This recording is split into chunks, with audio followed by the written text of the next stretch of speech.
Vas-y, on y va. Mettons-nous, tu vois, proprement, tranquille. Et puis, voilà. Hein. El Fabrice Eboué, let's go, man. Good vibe.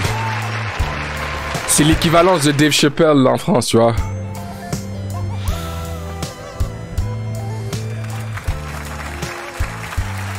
Non, c'est un goat, c'est un goat. Pour ceux qui sont jamais venus à un de mes spectacles, je fais globalement toujours la même chose. Je raconte ce qui s'est passé dans ma vie depuis le dernier et il m'est arrivé un truc extraordinaire. J'ai été invité à l'Élysée. Millionnaire, il se promène en bicyclette. Come on, man. Alors, Let's go. C'est la deuxième fois que je suis invité à l'Élysée. La première, c'était sous François Hollande. Alors vous allez dire, pourquoi Eboué, le comique, est invité par Hollande? C'était l'époque de la crise des subprimes et il voulait mon avis. Non, t'avais Raúl Castro, le président cubain de l'époque, qui était invité. Il se trouve que j'ai fait 2 films à Cuba. Bon, j'ai pas été... J'avoue, ça aurait été le vrai Castro, le frère fidèle. Là, j'y allais. Là t'as rendez-vous avec l'histoire. Hey, ouais. Moi, je vous le dis ce soir, ça reste entre nous. Indépendamment de toute considération idéologique, je croise Hitler dans la rue. Il y a cette fille. Yo, what the... Yo, c'est quoi le 360 là? Yo! On est à 1 minute du truc!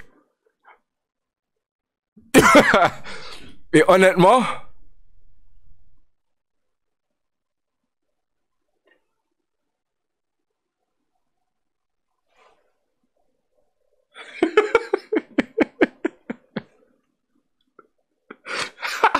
De toute considération idéologique, je croise Hitler dans la rue.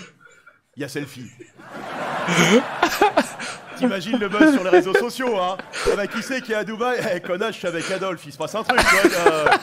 Et donc là, je suis invité par Emmanuel Macron. Je vais vous dire pourquoi après, mais il faut savoir qu'on a 2 points communs avec le président Macron. On est tous les deux nés en 1977 et on a fréquenté le même établissement scolaire, La Providence, à Amiens. Et là, les plus futés de la salle se disent donc potentiellement... T'as été dans la même classe que Macron. Et non, puisqu'il avait 1 an d'avance et j'avais 1 an de retard. C'est pour ça que t'en as un qui finit comique et l'autre président. Et donc là, je suis invité parce que j'ai participé à la création d'un film que vous avez peut-être vu, c'est Tout simplement noir. Et il m'invite donc à parler, je déteste ce terme, diversité, et notamment du nom des rues. Il trouve qu'il y a trop de noms d'hommes blancs pour le nom des rues. Voilà, moi je te dis, le nom de ma rue, je n'en ai strictement rien à foutre. Voilà, je peux habiter... On va faire une rue Martin Luther King. Nordal-le-Landais. J'inviterai moins d'amis après 22h, mais ça me va, quoi. Et donc, évidemment, quand je dis à mes potes, je suis invité à l'Élysée, tout de suite, je deviens un peu le délégué de classe. Ils sont tous là. Tu pourras parler de ma pension alimentaire? Toi, tu es là, ouais, je vais essayer. Et tu pourras parler, parce qu'il y a un arbre dans le jardin de mon voisin, sa branche, elle dépasse dans le mien. Je dis, ouais, je vais essayer. Et tu pourras parler de Adama Traoré. Ouais, Adama... Elle dépasse de combien, la branche, dans ton jardin? C'est qui Adama Traoré? J'ai pas cette rêve. Ah, tu te dégonfles. Je dis non, j'ai pas peur. Et il me dit si. Je dis non, Macron, on a le même âge, on va être dans la même école, j'ai pas peur. Il me dit bah vas-y, Black Lives Matter. Je dis ouais, Black Lives Matter. Et il me chauffe toute la soirée en mode Black Lives Matter. Moi, j'arrive le lendemain à l'Élysée, remonté à bloc, je suis là, Black Lives Matter. J'arrive devant le poste de flic devant, je suis là, Black Lives Matter. Enfin, j'y pense, finalement, je fais bonsoir, messieurs. J'ai rendez-vous personnellement avec le président de la République. J'arrive, je traverse la grande cour de l'Élysée. Là, je commence à emmener un peu moins large, c'est impressionnant. C'est comme là où Kadhafi a fait son camping. Oh, man. Il reste d'ailleurs son vieux barbecue dans un coin avec quelques merguez dessus. Celle que Sarko lui a mise dans le cul après.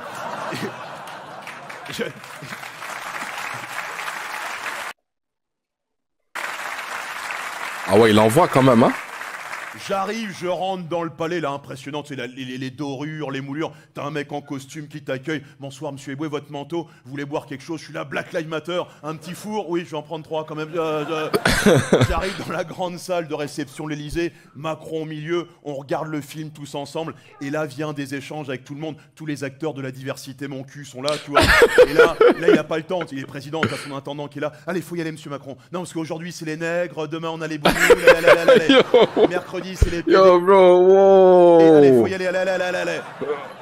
Et arrive le fameux échange du nom des rues, et tous, ils font des propositions. Ils sont là, oui, boulevard Aimé Césaire, oui, avenue Joséphine Baker, oui, monsieur Eboué, place Francky Vincent.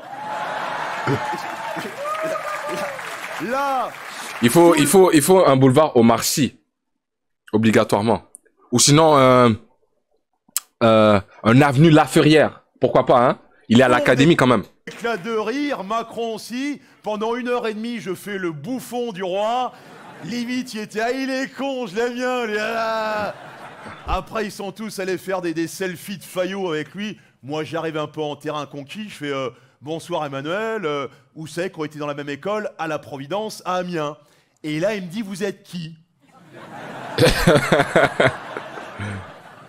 Et c'est là que je comprends que autant moi, quand je suis en spectacle ou en interview, je dis partout, où c'est que je suis dans la même école que Macron, autant lui, quand il est au téléphone avec Poutine, il dit, bah, au fait, c'est que je suis dans la même école avec Fab.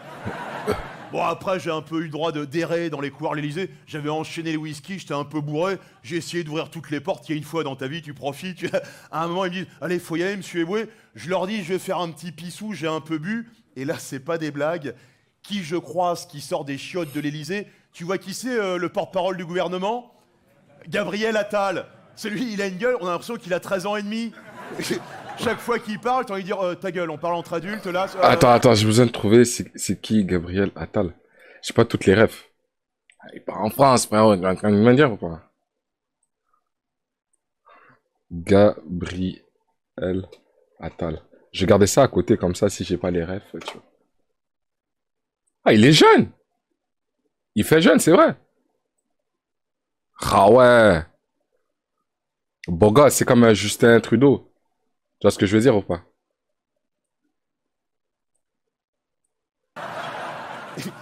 Et là, je te jure, il est en train de sortir des chiottes avec sa gueule de 13 ans. Il devait être en train de se branler.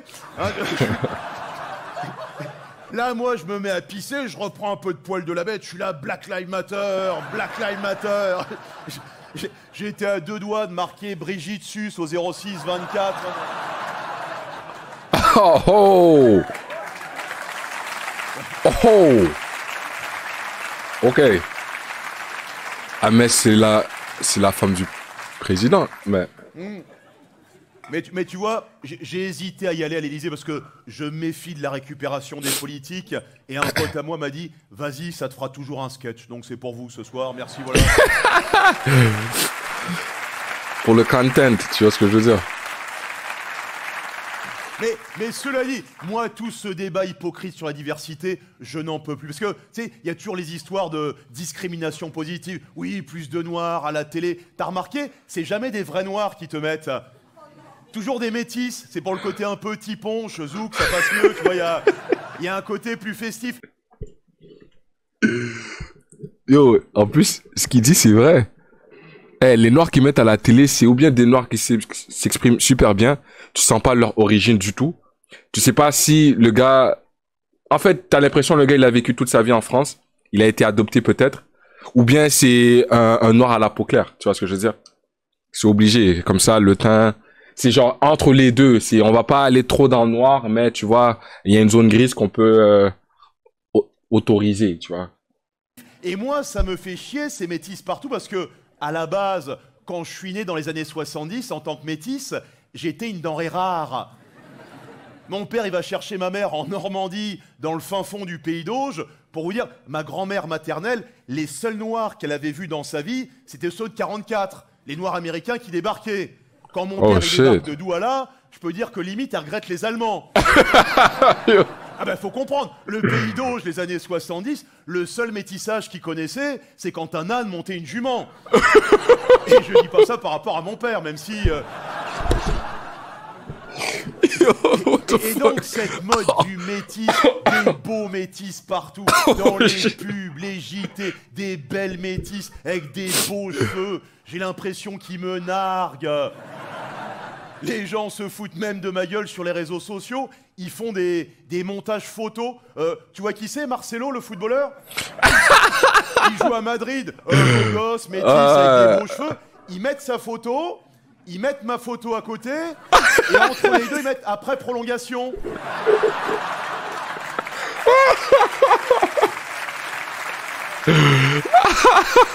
Et ils font pareil avec le chanteur The Weeknd. Tu sais, canadien, chanteur, métis, beau gosse. Ils mettent sa photo, ils mettent ma photo à côté, ils mettent The Weeknd lundi matin. Arrête d'applaudir, connard. Oh shit! Ah, cette mode du métis. Combien de potes blancs à moi me disent j'adore les filles black. Mais pas trop foncé quand même. Non, plus clair. T'as l'impression qu'ils sont en train de choisir un canapé chez Queer Center. Ah bah t'as vu la nouvelle femme de Vincent Cassel? Tu l'as vu ou pas?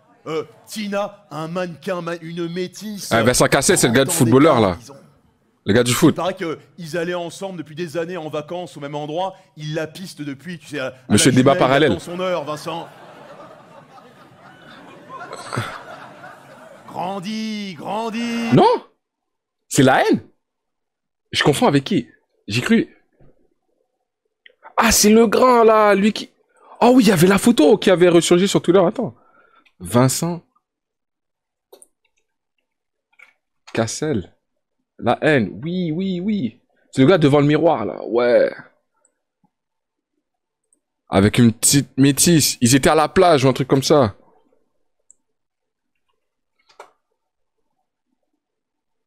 Ouais, ouais. Il profitait de sa best life. Laissez-le vivre, non?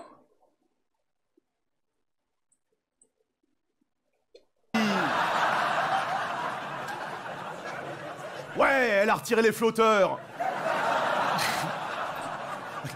Avec sa femme de l'époque, Monica Bellucci, qui devait passer derrière. Bah, qu'est-ce que tu fais, Vincent? Non, moi, je regarde les mouettes, là. Il y en a une qui t'a chié sur le pantalon. Ah ouais, c'est... T'as compris? Par rapport à... Ouais.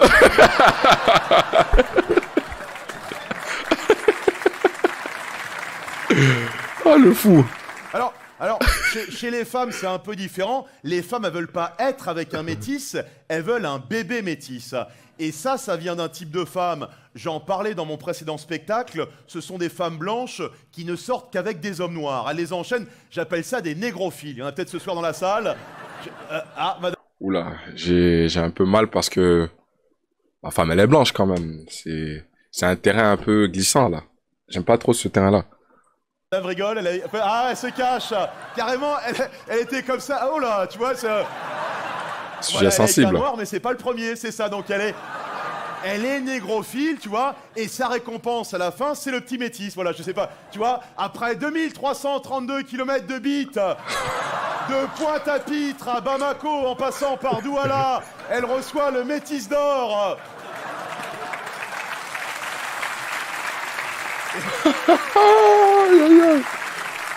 Et ça vient d'une chose, et je préfère mettre en garde tous les parents blancs de la salle, ça vient du rap. Si votre adolescente écoute du rap, méfiez-vous. Même des morceaux très anodins. Ramenez la coupe à la... C'est pas une coupe qu'elle va te ramener à la maison. Non. Le rap, ça commence dans les oreilles, ça finit dans la chatte. À son époque, lui, Jean, les gens plus âgés, il écoutait du rock, il buvait les bières, il gerbait. Le rock, ça finit dans les chiottes. Ça rime à tous les coups, tu vois. Le rap, ça finit dans la chatte. Le rock, ça finit dans les chiottes. Hey. Le zouk, ça rime pas, mais ça finit dans la chatte aussi.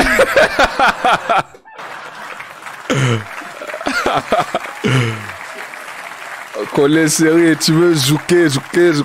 Eh, les soirées antillaises, tu croises une white qui sait bien se dandy. Je sais pas, je me souviens pas de ce truc. Ah, cette mode du métis à la con, là. T'as déjà ton trophée, toi, ou pas? Hein? En fait, ouais, anecdote. bien con, là. Tu trouves une white qui sait bien zouker, tu sais c'est go, c'est green light. Tu vois, feu vert direct, tu plonges, ah, direct. C'est rien, ma chérie, hein, c'est des Elle fait manger tout le monde. Comme on dit, hein. Ma mère est passée par là, hein, tu sais. Je suis haïtien. Bah, je sais pas, tu sais, on sait pas, ouais. Mais c'est cette mode. T'as vu que même Miss France, depuis quasiment 10 ans, une année sur deux, c'est une métisse qui gagne. Jean, t'as remarqué? Et on est d'accord, Jean, que à la base, les Miss sont pourtant censées représenter la beauté de leur région. Merci. Et on le dit avec Jean, et on n'en a rien à foutre de passer pour des fachos. Hein. On est pour que maintenant, chaque Miss représente les spécificités culturelles de sa région. Et il a mis Jean dans sa sauce aussi. Miss Nord-Pas-de-Calais arrive complètement bourré sur scène, limite avec les veines du nez qui pètent.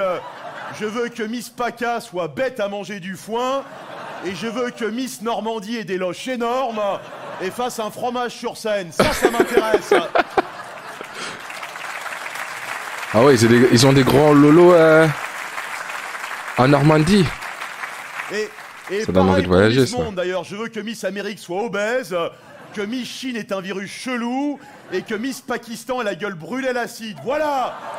Arrête de faire... Oh et arrêtez de leur poser des questions. Pourquoi vous voulez être Miss France?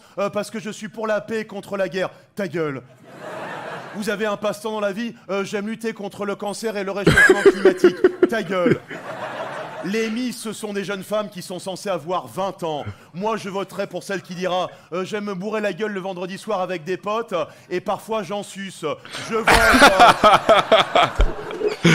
Parce que faut le dire maintenant, on regarde Miss France pour voir des culs. That's it. Et si on veut voir des femmes intelligentes, on regarde Question pour un champion. Exact. On est d'accord, ça. Parce que le féminisme, oui, mais le féminisme exacerbé, débile et contre-productif, je n'en peux plus. Féministe extrémiste. Les traits hargneuses, limite avec des bretelles. Avec les cheveux colorés, on les reconnaît, celles-là. Leur objectif, c'est pas l'égalité des sexes, c'est de te couper les couilles et en faire un collier avec.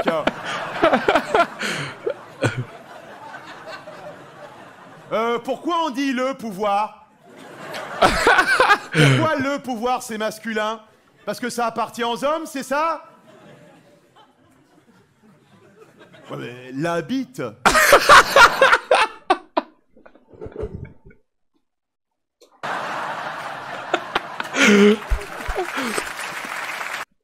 Babe!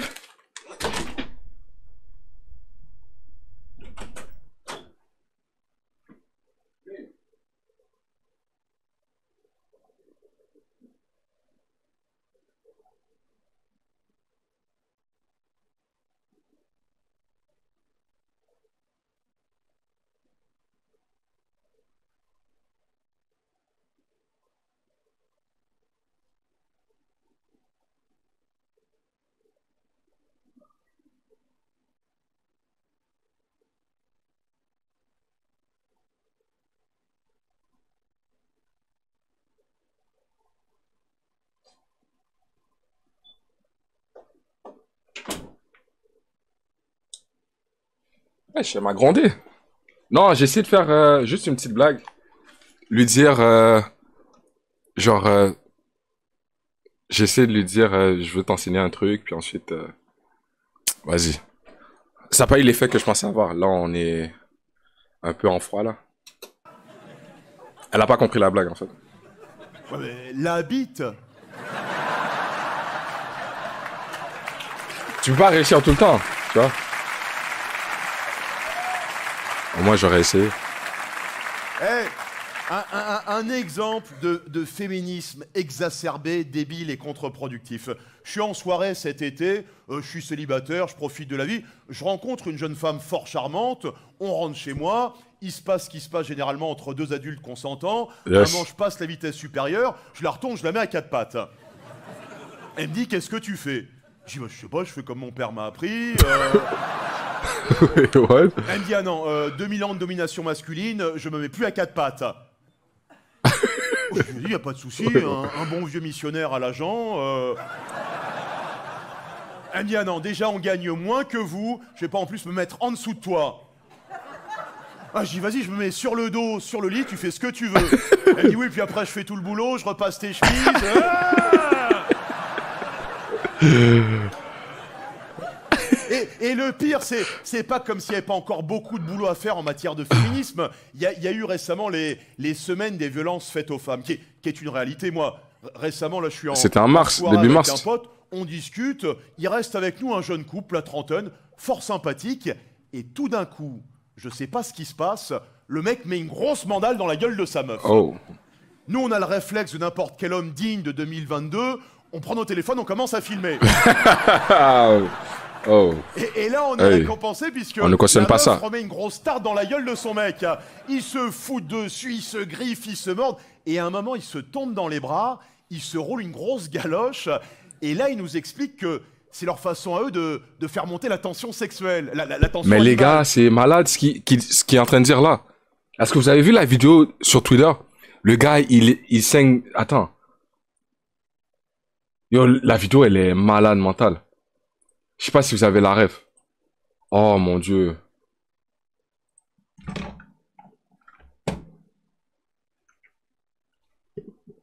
Attends, je vais vous trouver ça.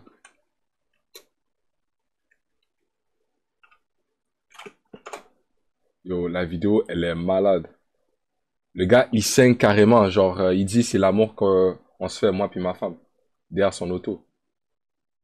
Ah, j'ai pas la vidéo.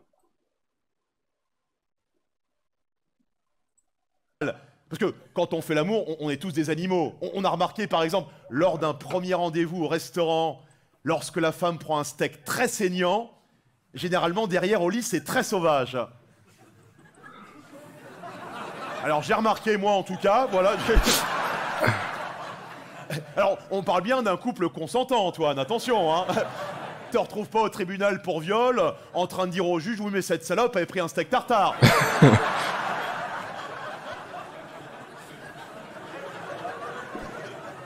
Je trouve pas le truc.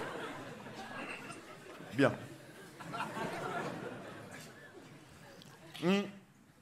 Et comme ce thème du féminisme a l'air de passionner tout le monde ce soir, je sais pas si vous avez le choix, cela dit, mais... Mesdames, je vais vous poser 2 questions. N'hésitez pas à participer, ça va nous permettre de progresser à nous les hommes. Vas-y. Première question. Comment ça se fait, mesdames, qu'avec le nombre d'émissions qu'on a sur les tueurs en série, les faits divers, qu'on ait encore des femmes qui aillent courir en forêt, le long d'un cours d'eau, Oh man. après 22 heures. Moi, je suis l'homme le plus pacifique du monde. Je croise une femme qui va courir en forêt le long d'un cours d'eau après 22 heures, je la viole, je la tue. Pas par méchanceté, hein, par tradition. Et après, je fais comme tous ces salopards, je participe aux recherches. Bro, what? Yo, attends.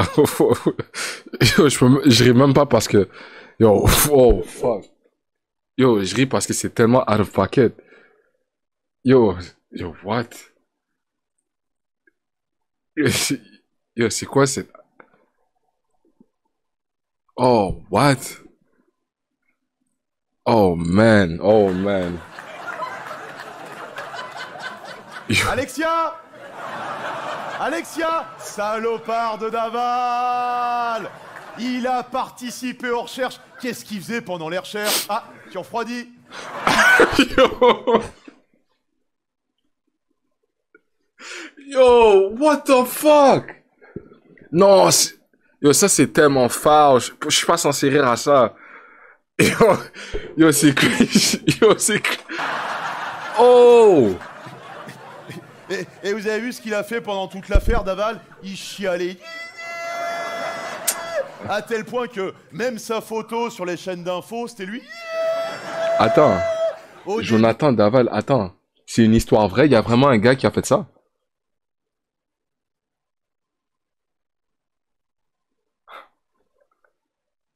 Ça a été quoi sa sentence? Dis-moi si au moins il est en prison.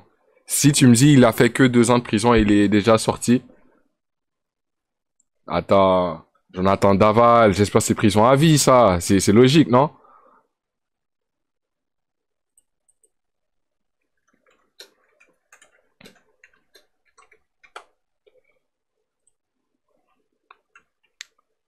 Jonathan Daval.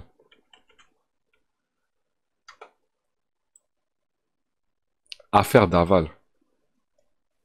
Attends. Condamné à 25 ans. Ah, la justice française. C'est ça qu'on veut. Là, c'est une belle sentence, là. Maintenant, il faut finir le travail. Il en reste plusieurs autres personnes à donner des sentences, tu vois, à corriger proprement. But de l'affaire, il ment lamentablement à côté de ses beaux-parents. Il organise même une marche blanche pour sa femme. Il courait. Les journalistes l'attendent sur la ligne d'arrivée. Un petit mot, Jonathan.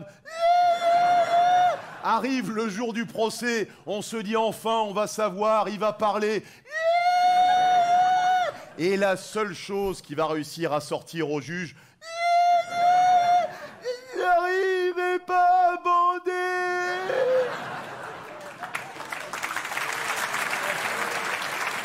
Quoi? On tue pas les gens pour ça, Jonathan. Parce que tu connais l'histoire, comment ça s'est passé. En fait, ils dînent chez les beaux-parents, les parents d'Alexia, le soir du meurtre. Tout va bien, ils rentrent chez eux, et il faut savoir qu'Alexia, c'est une femme qui a la trentaine passée, l'horloge biologique commence à faire... Donc c'est des femmes qui peuvent être un peu pressantes, tu vois. D'ailleurs, si tu tombes sur ce genre de femme un jour, tu mets la capote, ceux qui ont moins de 20 ans. Sinon, 9 mois plus tard, t'es papa.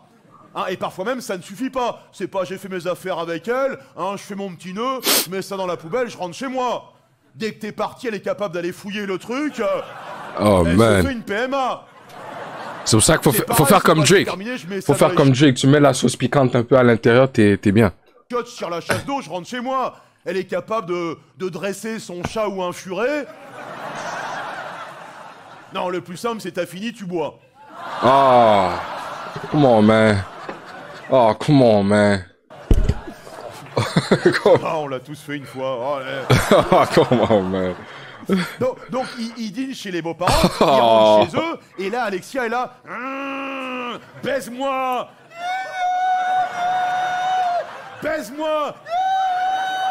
Baise-moi. J'arrive pas à bander.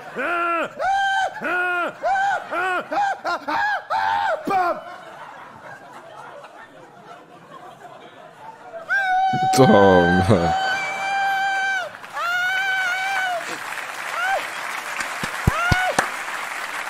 Et là, Je comprends ce qu'il veut dire. et là, il va faire le truc le plus ignoble de l'affaire. Il prend le téléphone de sa Oh, femme. Fiu, j'ai cru qu'il allait faire un truc avec le cadavre. De ses beaux-parents. J'allais Et dire, là, ouais, Fabrice. Tout le monde, on est bien rentré hier soir et Jonathan a bandé très dur. Non, pas ça.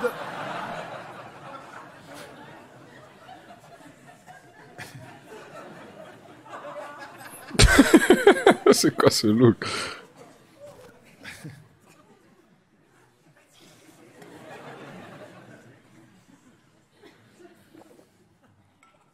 Mais si on regarde bien, quelle est la seule chose qu'aurait pu plaider l'avocat de la défense en faveur de Daval? Est-ce que vous vous souvenez de ce qu'ils ont mangé chez les beaux-parents le soir du meurtre? Je l'ai entendu? Une raclette.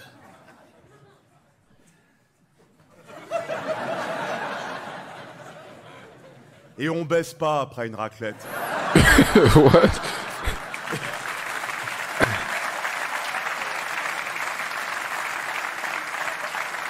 Et vous applaudissez parce qu'on le sait tous ici. Après une raclette, t'as le ventre gonflé, tu pues de la gueule, c'est game over. Tu baises après une soirée sushi, il y a de l'oméga 3, du gingembre, c'est fait pour ça. Personne ne baise après une raclette. C'est pour ça qu'ils sont tous puceux en Savoie.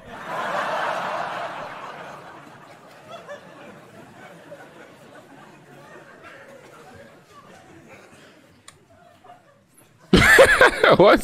Deuxième question, et là je vais demander encore plus de participation, mesdames, parce que ça m'est arrivé personnellement. Je vais essayer d'étayer mon argumentaire. On imagine par exemple, on a Antoine qui sort du spectacle tout à l'heure, il croise une jeune femme, madame, votre nom c'est... Votre prénom? Voilà, Marie, on va dire Marie, voilà. Il croise Marie-Paul, pardon, voilà, excuse-moi, l'autre va m'agresser, voilà. Il croise Marie-Paul, voilà. Ils se croisent à la sortie, on imagine, parce que je sens que vous êtes assez précis sur les détails, mais... vous êtes célibataire, c'est votre mari? Voilà, bon, je suis désolé. Donc là, elle est célibataire ce soir. Elle croise Antoine qui est célibataire aussi. Ça matche bien entre les deux. Et très gentiment, Antoine lui dit « Tiens, allons boire un petit verre dans le bistrot à côté. » Ils boivent des coups. La magie opère comme rarement entre deux êtres humains. Et vers 2h du matin, Antoine lui dit « Tiens, si on allait boire un dernier verre dans ma chambre d'hôtel. » On est bien d'accord, mesdames, qu'il s'agit d'un code. J'ai pas dit un accord. Qu'il s'agit d'un code tacite pour dire « Tiens !» si on allait baiser. Logique. On va pas dans la chambre d'hôtel à 2h du matin pour boire les mignonnettes dégueulasses du minibar à 30 €. D'ailleurs, dès qu'Antoine revient à l'hôtel accompagné, le réceptionniste a compris. Il y a un petit regard complice entre les deux, tu sais. Même la femme de chambre dans les couloirs, elle est comme ça. C'est tout juste, t'as pas la porte de la chambre voisine qui s'ouvre avec des SK qui sort.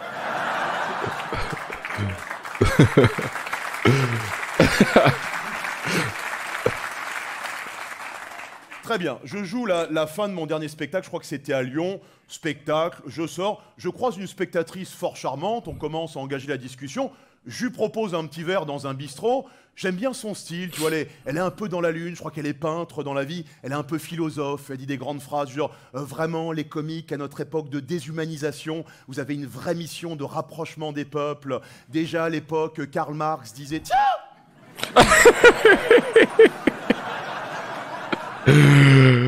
si on allait boire un dernier verre dans ma chambre d'hôtel. On arrive, le réceptionniste, bonsoir monsieur Eboué, hop, la femme de chambre, hop, j'ouvre la porte, je mets la petite pancarte, on va baiser, je ferme, hop, non, pas de DSK, bon voilà, hop, non, pas de Nicolas Hulot, hop là. Ouais. Je rentre J'ai dans pas la cette chambre, rêve. je commence à aller vers elle, elle me dit attends. Il y a quoi avec Nicolas Hulot et l'autre monsieur là? Est-ce que c'était genre pour un threesome ou un truc comme ça? Un truc sombre, hein? Je sens déjà. Avant, ça te dit pas, on se commande un dernier Oh.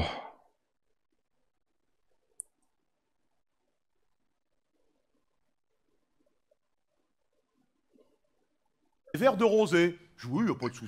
Oh, J'appelle le that's- réceptionniste, il me dit alors ça y est, monsieur Oh, Eboué that's Je dis, crazy. vous êtes gentil, on voudrait juste une bouteille de rosé. Elle me dit je peux avoir un club sandwich aussi? Je dis oui, il y a pas de souci, poulet, saumon. Elle me dit non, végétarien. Ah, je dis merde, ça va être une baisse d'herbivore. J'espère qu'elle est pas intolérante au lactose.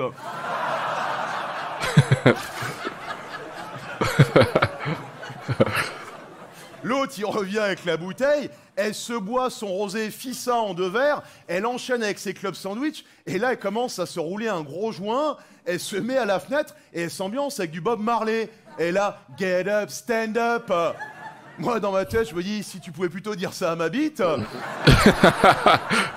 Et tu connais les fumeurs de joint passé une certaine heure, à un moment, elle commence à bloquer sur le ciel, comme ça, et là... Les questions. Mais qu'est-ce que l'univers? Tu te rends compte, Fabrice, que à cette heure-ci... Ah ouais, putain.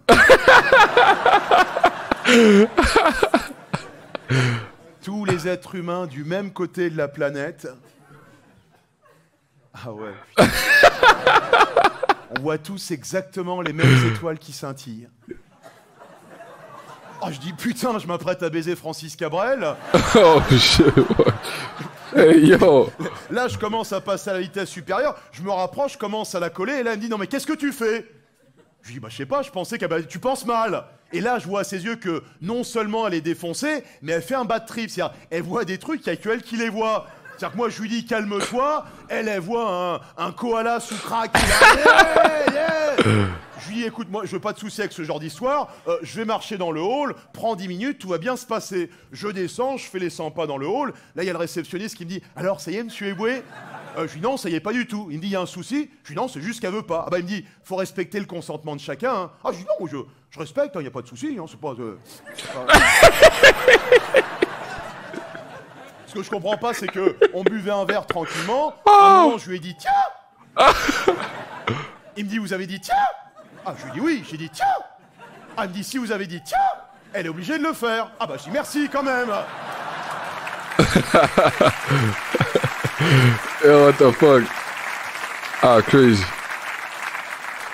Il me dit, il y a 2 règles de base dans le monde de l'hôtellerie, c'est tiens, et on n'a pas le droit de mettre un +4 sur un +4 au Uno. Ah bah je dis merci quand même. Il me dit, retournez-y. Je lui dis, ouais, j'y retourne. Il me dit, vous voulez que je vous accompagne? Je lui dis, non, toi t'es gentil, tu vas. Oh, yo. J'arrive dans la chambre, et là, non seulement elle est défoncée, elle pionce sur le lit, mais en plus, elle est en position fétale, comme ça. Et ça, toutes les femmes de la salle peuvent témoigner. On est d'accord? Une femme en position fétale, ça veut dire que c'est mort. On est d'accord, mesdames? De toute façon, personne n'a envie de baiser un fœtus. À part un curé très très intégriste. Remarque, c'est peut-être pour ça qu'ils sont contre l'avortement dans l'église. Hein. Yo, bro, come on, man. Come on, man. En plus, dans mon cours d'éthique, présentement, on est en train de traiter du sujet tu vois... Non, that's crazy. That's crazy. Ils ont peur que des cures aillent faire les poubelles des hôpitaux. Ah, bro, c'est sombre, là. Yo, what the fuck, les exemples sont sombres. Oh, man. Oh, man. Attendez au moins qu'on coupe le cordon, mon père. Arrête de faire... Oh Parce que je vais te dire un truc. Moi, j'ai écrit ce spectacle, je m'étais dit, je n'écris plus de blagues sur la pédophilie dans l'église, ça a été trop fait. Sauf qu'au mois d'octobre dernier, tombent les chiffres officiels des actes pédophiles commis dans l'église depuis 1950. Est-ce que vous avez le chiffre ? 330 000. Vérifiez chez vous. 330 000 actes pédophiles commis dans l'église depuis 1950. Je vais vous dire une chose. Moi, niveau catholique, j'ai tous mes diplômes. Baptême, première communion, profession de foi, là, il est en train de se péter un peu, là. Privée, enfant de cœur. 330 000. Je me dis, je suis passé entre les gouttes.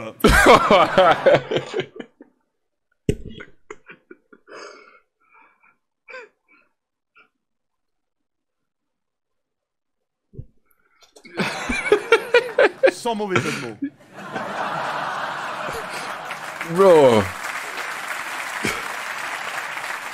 La face, c'est que t'es pas censé rire à ça, mais tu comprends que il y a un fond de vérité qu'il essaie de mettre la lumière dessus. Et tu rigoles à l'ironie de la chose, mais c'est fucked up dans le fond. En vérité, c'est fucked up. Non, alors évidemment, 330 000, c'est pas un seul prêtre. Hein. Voilà, c'est pas... Ah, t'imagines la vie du mec, hein, il était pas là... Bro. Et ça me fait chier parce que, alors, je suis plus catholique pratiquant, mais j'aime les fêtes religieuses en général. Se retrouver en famille, c'est sympa. Pour Noël, par exemple. D'ailleurs, il y a le maire de je sais plus quelle commune, une fois de plus, qui a dit « Oui, pas de sapin de Noël dans ma mairie, ça n'est pas laïque !»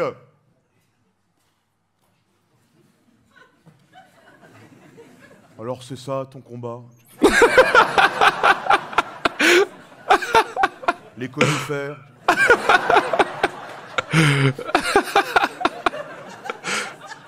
Et alors 330 000, mais t'as quand même un évêque français qui a osé dire oui, mais le secret du confessionnal est au-dessus des lois de la République. Parce que qu'est-ce qui se passait? T'as un pauvre gamin qui était abusé par un curé, réflexe de croyant, il allait se confesser aux collègues. Il était là, le père Martin a fait quelque chose de très mal. Bro.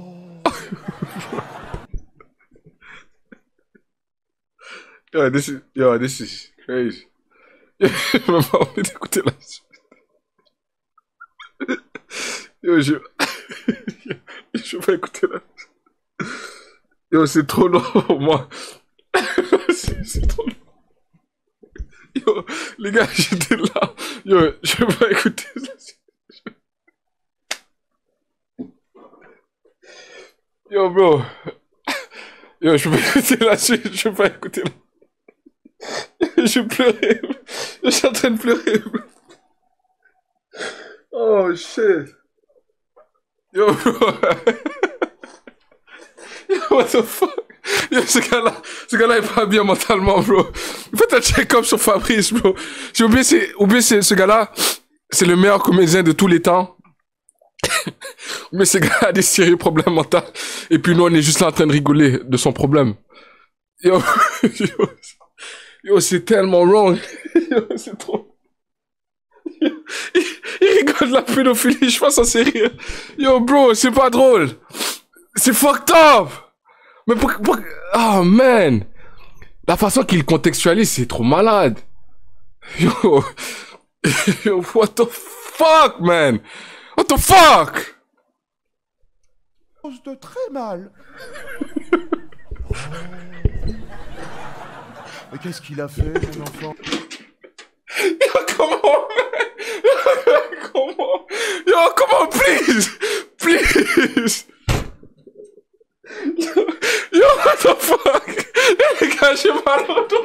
Yo, j'ai mal au ventre. Oh! Yo, what the fuck? Oh! Yo! Oh, yo!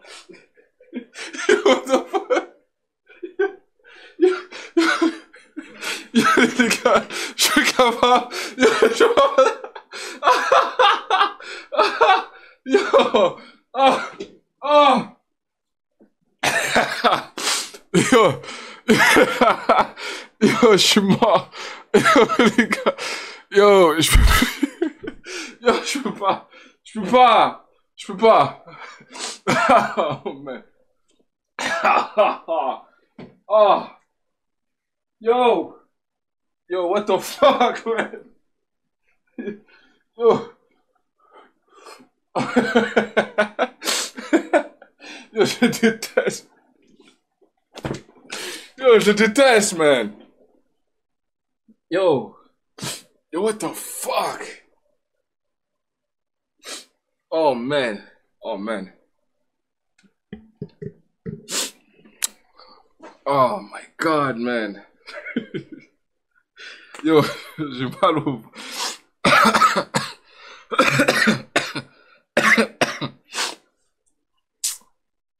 Oh, wow.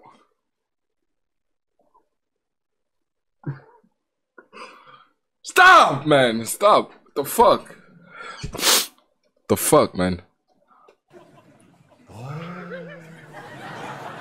Mais qu'est-ce qu'il a fait, mon enfant? Yo, Il m'a obligé à lui faire une fellation.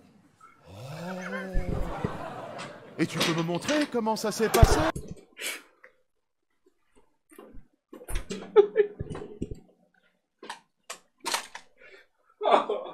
Oh, man. Yo. Yo. Bro. Bro. Yo. This is wrong. C'est wrong, c'est wrong. C'est fucked up ce qui arrive dans ces fucking églises. C'est fucked up. Il y a des victimes pour ça. Oh man, my bad les gars. Yo, j'ai des crottes de nez qui sortent. Je pleure. C'est quoi cette merde? Come on, man.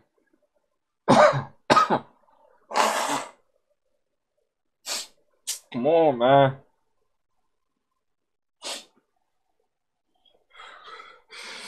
Come on, man.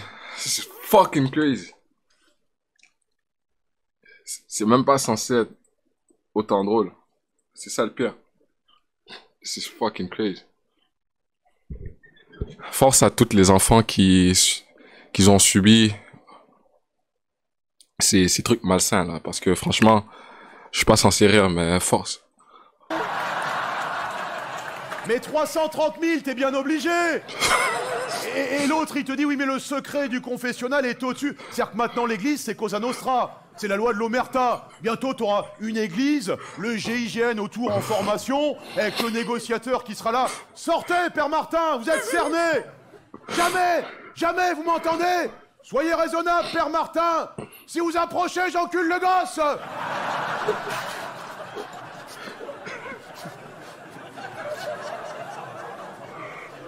Donc elle est en position fétale.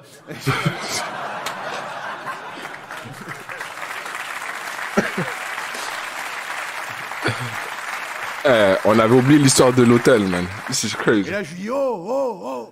Elle me dit quoi? Qu'est-ce qu'il y a? Oh, man. Je lui dis c'est le réceptionniste qui l'a dit. quand on dit tiens, on est obligé de le faire. Elle me dit ah ouais, je dis ouais, c'est une règle de l'hôtellerie, c'est tiens, c'est comme ça, voilà. Elle me dit bah si c'est une règle, on le fait. On commence à faire nos affaires, un manche passe à la vitesse supérieure, je la retourne, je la mets à 4 pattes. Elle me dit ah non, 2000 ans de domination masculine. Bam. Oh, j'ai pas.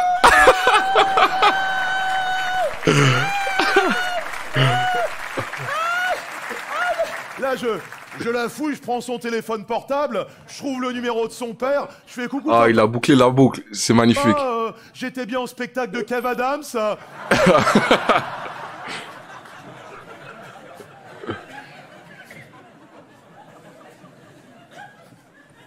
Attends, il vient de faire quoi là? C'est marrant, non? Hein? Mais attends. Pourquoi Non, il a pas fait... Non, Kev Adams s'est pas accusé de trucs comme ça, n'est-ce pas? Je sais qu'il est pas drôle, mais c'est pas un... Right? T'es dur à faire marrer, hein, toi, depuis tout à l'heure. Hein, Ah, je phew. regarde, ah non, elle est très concentrée, madame, mais t'es dur La à balle faire rire, perdue. sinon, hein, Wow. t'es parisienne? Non, t'es d'où? Hein? Ah, la Picardie, oui, bon, c'est pas très loin non plus. Là, on a l'impression que tu me dis, ça va, ça se passe bien. Oui, t'as l'air perdu un petit peu.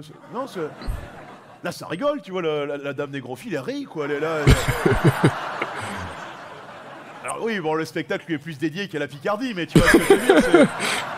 Mais bon, voilà, pour en finir avec l'affaire Daval, il fait de la peine, le pauvre Daval, hein, quand même. Et évidemment, ignoble personnage, il a menti, il a truqué. Peine de mort. Il doit être sous les douches, en prison. T'arrives pas à bander. On va s'en charger, Jonathan.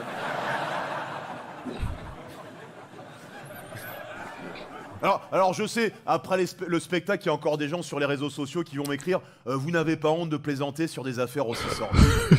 C'est mon fonds de commerce. Qu'est-ce que tu veux que je te dise ? Crazy. Je paye des cadeaux de Noël à mon fils avec ça. Hein, Ah bah, l'affaire Jubilard, je vais lui payer un poney. Hein. Oh, what? Mais tiens, les plus âgés de la salle, vous avez dû remarquer, Jean, par exemple, que les nouveaux assassins, les nouveaux faits divers, généralement les tueurs, par rapport à ceux de votre génération, ils sont nuls. T'as remarqué? Le travail est mal fait, quoi, ça cache mal les corps, ça met 3 feuilles dessus. Vous, c'était fait avec amour à l'époque, tu te rappelles? C'était un travail d'artisan. Michel Fourniret, c'est quand même la référence, t'as vu? T'as vu la fin de l'enquête? Ouais, crazy. Des cadavres planqués partout à travers la France. Avec Michel, il n'y a pas d'histoire de tu refroidis, c'est tu chauffes n'importe où sur le territoire. C'était même plus une enquête, à la fin, c'était une bataille navale, le truc qui était Oh, man. B26, touché violet. Vous avez vu? Oh, On a même découvert que la Bro. petite Estelle Mouzin, vous vous rappelez? Qu'on a cherché pendant des années, la gamine, c'est Michel Fourniret qui l'a tuée. On l'a tellement cherché, vous vous rappelez, à une époque, ils avaient même mis son portrait sur les briques et les bouteilles de lait. C'est-à-dire, Fourniret, il l'avait tué, et le matin, ça se trouve, au petit-déj, il buvait son lait, et était là. Oh, Come on, man. Come on, man.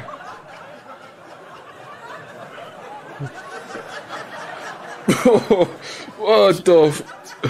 T'imagines, tu tues le gamin des paquets Kinder?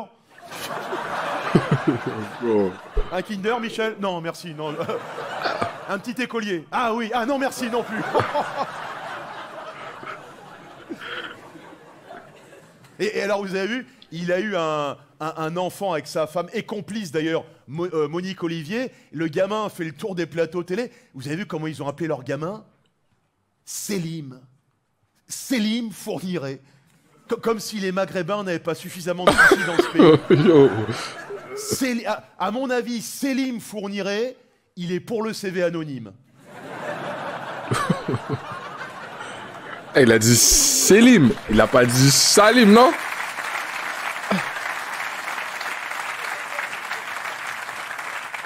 Et alors, toutes les belles choses ont une fin. Vous avez vu de quoi est mort Michel Fourniret? Alzheimer. C'est quand même fantastique, quand t'as planqué des cadavres un peu partout, de mourir d'Alzheimer. Si ça se trouve... Ouh, vous avez vu ce qu'il a fait? Il veut pas mettre, il veut le CV anonyme, mais justement parce que il a aussi le nom Fourniret, mais aussi le nom, tu vois, Selim, vu que tu dis que c'est arabe. Donc, tu comprends? Ah! Fabrice! Concentrao. Fantastique quand t'as planqué des cadavres un peu partout de mourir d'Alzheimer.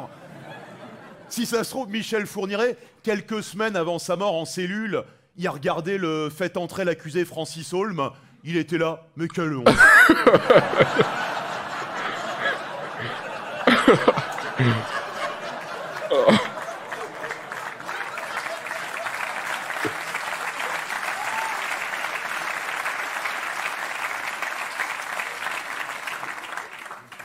Et c'est vrai qu'on parle de plus en plus de tous ces faits divers via les réseaux sociaux, mais les réseaux sociaux en sont parfois responsables.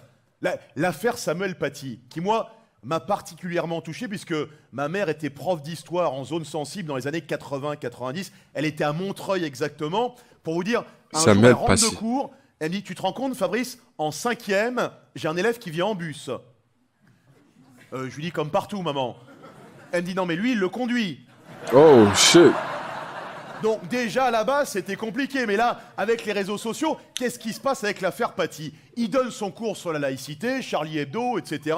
Et là t'as une élève qui d'ailleurs n'est même pas en cours ce jour-là, on va dire Nacera, qui sur les réseaux le dit à Leïla, qui le dit à Kadera, qui le dit à Kader, qui le dit à Mohamed, qui le dit à un Tchétchène qui ne connaît pas les règles du téléphone arabe.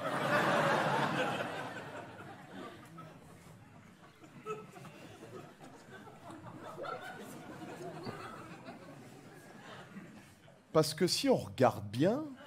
Attends, c'est un prof qui a fait le cours sur l'histoire Charlie Hebdo et ça s'est propagé de bouche à oreille et ce même prof-là s'est fait tuer. Non. Égorgé?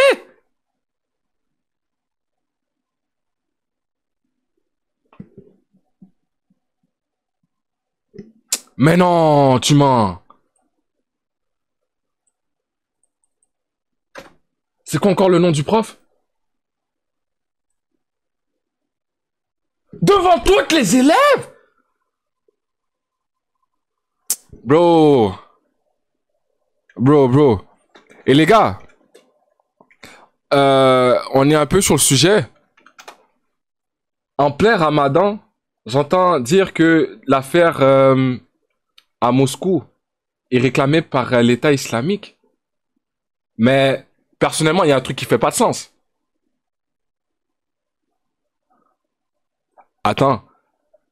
Ikari a dit, Samuel Paty, un professeur d'histoire-géographie en France, a été assassiné en octobre 2020 par un terroriste islamiste pour avoir montré des caricatures de Mohamed lors d'un cours sur la liberté d'expression. Son meurtre a déclenché une vague d'émotions et de manifestations en faveur de la liberté d'expression. C'est prouvé que c'est ukrainien. Ouais, ils essaient de nous en faire passer une vite. Ils pensent qu'on est cons, nous. Qu'on n'est pas capable de réfléchir. A été poignardé, puis décapité près de son collègue. Région parisienne. Oh, fuck. Oh my god.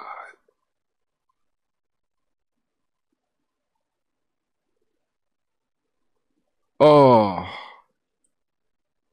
Oh. Damn. Sombre. C'est quoi un réseau social, Antoine? Tiens, je vais te donner un tuyau. C'est quoi l'ancêtre du réseau social? En sachant que un réseau social, c'est un endroit où on donne tous notre avis à tort et à travers sur tous les sujets. L'ancêtre du réseau social, c'est le bistrot. Le bistrot, c'était un réseau social avec des couilles. Antoine, t'es un enculé de droite. Et il y avait un bistrot dans chaque village, et dans chaque bistrot, il y avait ce qu'on appelait l'idiot du village. Dédé, c'était la mascotte, Dédé. On l'aimait bien. Il était un peu con, un peu débile, mais on l'aimait bien. Ça va, Dédé? Vous savez que la Terre, elle est plate? Ah, il est con, Dédé, allez. Mais non, je vous jure, j'ai vu un reportage, il est con, allez. Resservez-lui à boire. On l'aimait bien, Dédé. Mais qu'est-ce qui s'est passé avec les réseaux sociaux? Des Il informations. s'est passé Non? que Dédé est entré en contact avec l'autre Dédé de l'autre village. Aïe, Et aïe, tout d'un aïe. coup lui dit toi aussi t'avais remarqué que la terre était plate, hein. Et un jour ils sont 2, puis 10, puis 100, puis 1000, puis 1 million. Et un jour c'est toi qui arrive au bistrot et qui dit et vous savez comme la terre est ronde, ah il est con, resservez-lui à boire. C'est ça les réseaux sociaux, des bandes à Dédé. Des informations. Daesh, c'est une bande à Dédé. Le harcèlement scolaire, un groupe de forts qui grossit contre un faible, ce sont des bandes à Dédé. Et le harcèlement, je peux vous en parler, j'en ai été victime. Vous vous doutez bien, le seul petit élève de couleur dans des écoles privées, catholiques, toute la journée, j'en prenais plein la gueule, ils étaient là. Eh ben toi Fabrice, t'as même pas été violé par le père Martin. Oh, non. Alors, comme tous les enfants, Oh. j'ai taquiné aussi, évidemment, et je vous l'ai dit en début de spectacle, j'ai été à ça d'être dans la même classe que Macron, et je sais qu'avec sa gueule... Yo. Non. harcelé. Emmanuel, le cours de reproduction, c'est en biologie, pas en français, hein. mais on est tous victimes de harcèlement à un moment ou à un autre. Dans le travail, par exemple. Moi, le Attends. premier-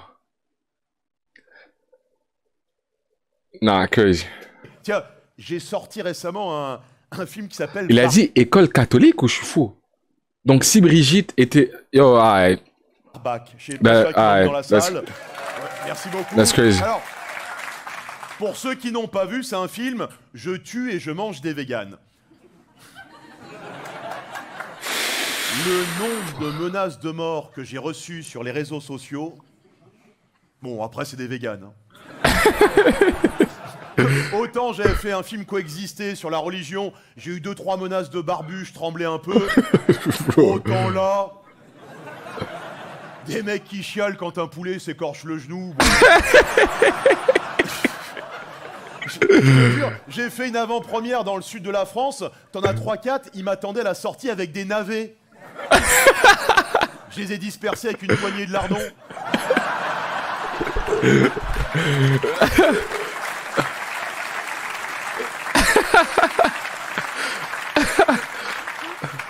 Mais évidemment qu'à l'école, il faut protéger les plus faibles, les plus fragiles. Mais je crois aussi que les petites moqueries de l'enfance, c'est aussi ça qui nous épaissit, qui fait de nous des hommes, des femmes. Comme on dit, ce qui ne nous tue pas. Nous rend plus fort. Moi, je suis persuadé que le petit Grégory se serait un peu plus débattu. Il serait champion de natation aujourd'hui. Mais c'est parce que on surprotège les nouvelles générations. Regarde la petite jeune là, elle est toute mignonne. Elle a dû être choyée par son papa, couvée. On a dû lui apprendre à faire du vélo avec un casque, des petites genouillères. Tu crois que Jean, il avait un casque, lui? Il n'y avait même pas de vélo à l'époque de Jean. Son père, il l'a mis dans une brouette sur une pente. Il a dit, allez, vas-y! Moi, je m'en rappelle, mon père, il m'a mis sur un vélo trop grand, à moitié rouillé. Il m'a dit, allez, pédale! Je m'éclatais la gueule comme une merde. Recommence! Il avait enlevé la selle pour que je reste debout et t'es là. Allez, pédale! Ah! Pédale! Ah! On aurait dit une agression homophobe. Pédale! Ah! Oh. Il avait pris une branche dans le bois de Vincennes, il était là. Avance! Sale nègre, avance! C'est Tu les sombre. vois qu'après la faire du vélo, aujourd'hui, les jeunes au centre de Paris, là, on leur met un petit casque, des coudières, des genouillères. Limite, les parents les entourent avec du papier bulle. Ils ont des vélos avec 12 petits trous, avec le père qui est derrière. Allez, doucement, Balthazar. Parce qu'ils ont tous des prénoms à la con maintenant. Mon fils, il a 7 ans. Ses meilleurs potes, c'est Hippolyte, Gauvin, Hector. Ils sont au CP, ils ont des prénoms de monuments morts de 14-18.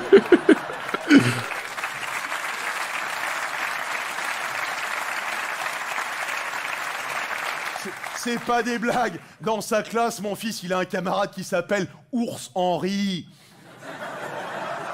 J'habite dans le 10e arrondissement. Ours Henri. Chez les Indiens d'Amérique, tu comprends, il y avait des ours dans la prairie, alors t'appelais ton gamin ours assoiffé, mais dans le 10e, ours Henri. On les surprotège surtout. J'ai acheté des cadeaux à mon fils pour Noël, surtout les jouets. Attention à ne pas avaler les piles. C'est vrai que nous, à l'époque, on se gavait. Moi, mes préférés, c'est les petites rondes à l'apéro en cacahuètes. Tous les cartes des restaurants. Attention, ce plat contient du gluten. Attention, ce plat contient de l'arachide. Nous, à l'époque, on gonflait en terrasse. Maintenant, partout des avertissements. L'alcool, le tabac. Nous, à l'époque, c'était un cancer surprise. Oh man. T'as vu les paquets de tabac maintenant, les images dessus, là? C'est même pas dissuasif, c'est rigolo.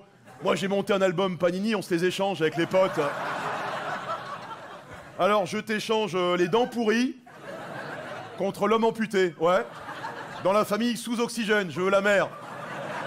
Alors moi, je recherche, si vous l'avez, le doigt de pied tout noir, tout pourri, là. Ah. Oh, il est génial. Il est pas dissuasif, il est rigolo, tu vois. Ou alors mettez-le directement dans le paquet. C'est pareil, la trachéotomie, celui qui a le trou dans la gorge, mettez-le directement à la caisse du tabac. Je vais vous prendre 2 paquets de Marlboro rouge. Oui. Ça fera 20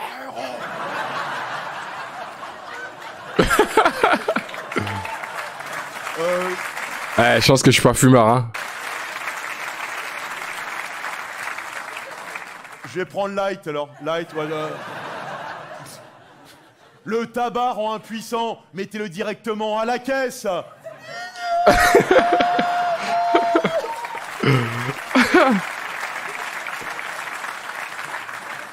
Sur les paquets de raclette, mettez un couple en levrette barré.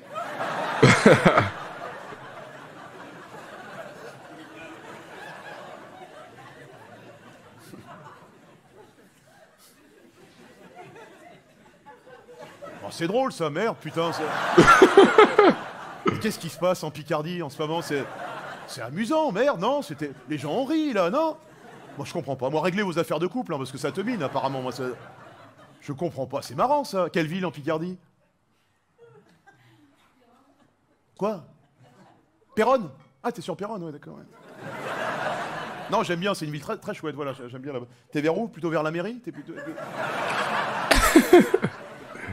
Ah, le village à côté? Bah, dis le nom du village. Ham? Ah, bah voilà, bah dis-le. T'es vers où? Vers la mairie? Tu veux qu'on aille prendre un verre? Et c'est amusant parce que je vous parle de tous ces avertissements qu'on voit partout. On protège, on surprotège nos enfants, alors que c'est des gens et les plus âgés de cette salle. Vous l'avez traversé ce monde. Vous êtes là, en pleine forme, ça fait plaisir. Et ce qui est marrant, c'est qu'on n'avertit pas sur les nouveaux dangers, ceux avec lesquels les plus jeunes ont grandi. Le numérique, les portables, tous ceux qui ont des enfants, on a tous des toxicos à la maison. Moi, mon gamin, il a 7 ans, il est comme ça toute la journée. Papa, je peux prendre ton téléphone? Réel. Pourquoi faire? Non, c'est comme ça, c'est... TikTok. Tu veux jouer encore? Non, c'est pour voir la météo. Je lui dis, bah ouvre les rideaux. Ah ouais, c'est...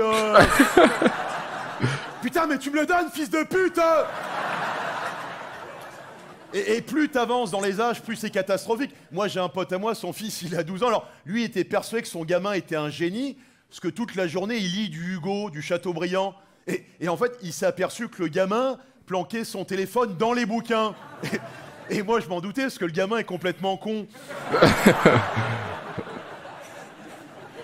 Et alors, le plus dramatique, et il y a certainement des parents qui vivent ce calvaire dans la salle, ce sont les adolescentes. Moi, j'ai un pote à moi, sa fille a 16 ans, il est désespéré, quoi. Il me dit, regarde les photos de pute qu'elle fait sur Insta. Que Dieu me préserve de tout cela, s'il vous plaît.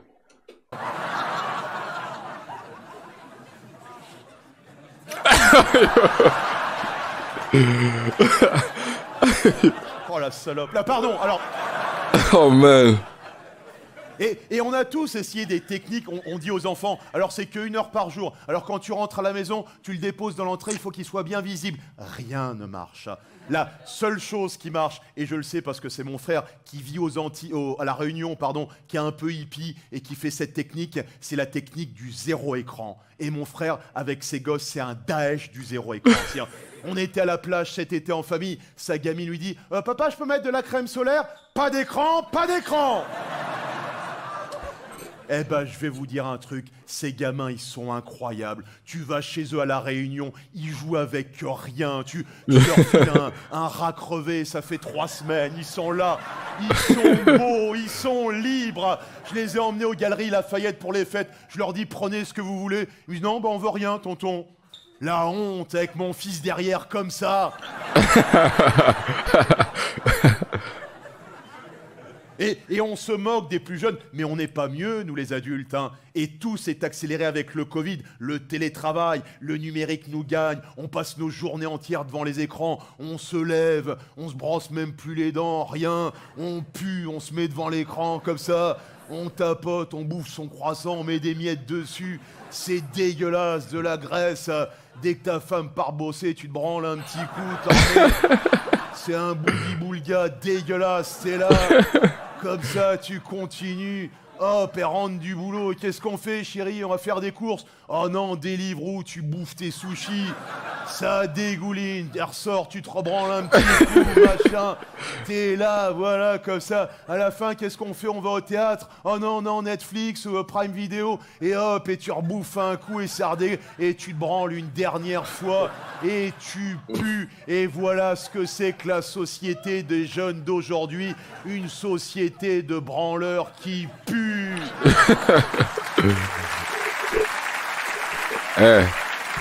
C'est réel, hein, les gars, faut bouger un peu.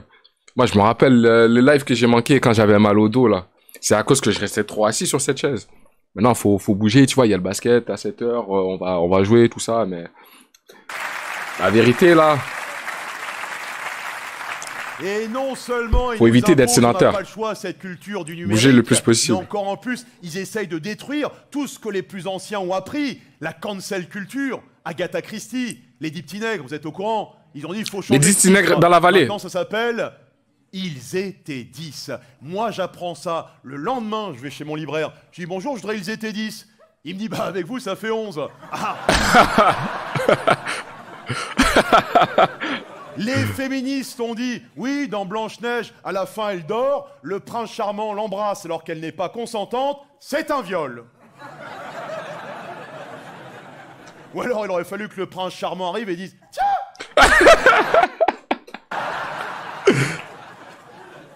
Dumbo, l'éléphant volant. Ils veulent faire interdire Dumbo parce qu'ils disent, à un moment, il y a 3 corbeaux noirs qui chantent le blues sur une branche. C'est une représentation raciste des Noirs américains de l'époque. C'est vrai. Mais moi, j'ai vu Dumbo, je crois que j'étais au CP avec que des petits élèves blancs dans la classe. J'étais le seul élève de couleur. Personne à la fin du dessin animé n'est venu me voir en me disant « Oh, le corbeau, le corbeau !»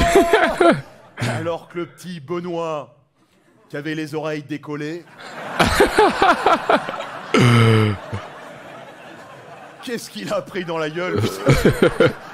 On était au 3e étage, on était là, saute Benoît, saute. Ils veulent faire interdire Peter Pan. Ils disent dans Peter Pan, à un moment, t'as des Amérindiens, c'est une représentation raciste des Amérindiens. C'est vrai, mais moi, c'est pas ça qui me choque dans Peter Pan. Ce qui me choque, c'est qu'on ait un type en collant, avec son meilleur pote déguisé en fée, qui aille réveiller les enfants tard la nuit dans leur chambre. Allez les enfants, on y va. Mais on va où? On va au pays imaginaire. Ah bon, mais c'est encore loin le pays imaginaire. Reprends du Poppers. Même la Gay Pride, notre bonne vieille Gay Pride, tu t'en rappelles, Jean, celle où t'emmenais tes enfants, celle où t'emmenais tes parents, la Gay Pride qu'on connaissait, qui était claire. Terrain glissant, oula. c'était la fête des hommes, qui aiment les hommes, pour les hommes, des chars avec des hommes nus, on savait où on mettait les pieds. Moi, mon plus beau souvenir de Gay Pride, un jour je croise un couple de deux gros monsieur, très poilus. Chez les gays, ils appellent ça les bears, les ours. Voilà, on s'éclate chez les gays, c'est comme ça. Et j'ai appris, il y a le pendant inverse, les très minces, T'es informé, mon ref? épilés, des pieds à la tête, et ils appellent ça les dolphins, les dauphins. On s'éclate chez les gays, c'est comme ça. Alors je sais pas si les deux peuvent se reproduire entre eux ou pas, voilà, je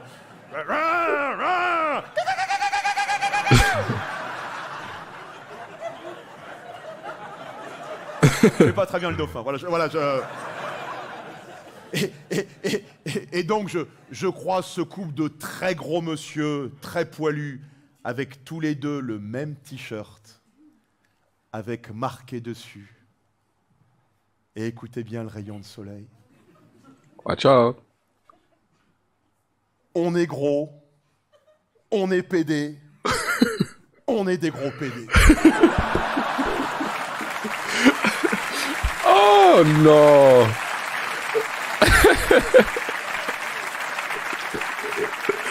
Oh. Le message était clair. Et c'est ça que j'ai toujours aimé avec les gays. On tourne pas autour du pot. Chez les gays, c'est tiens, tu l'as déjà dans le cul. Hey yo. Et maintenant, c'est devenu quoi? C'est devenu le LGBTQI+. Parce que si t'as un truc à proposer, ça les intéresse. Oui, H, oui, je baise les handicapés. Eh ben, roulez jeunesse.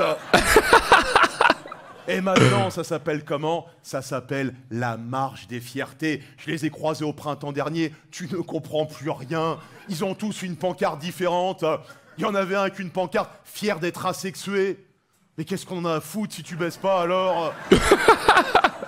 Il y en avait un autre avec une pancarte fier d'être gay et musulman. Ouais, mais je suis pas sûr que les musulmans soient très fiers de toi. Hein. Il y a quand même des pays musulmans où il y a encore les gays en prison. Ce qui est complètement con d'ailleurs. Si tu veux pas que des hommes s'enculent, tu les mets pas à 12 dans 4 mètres carrés.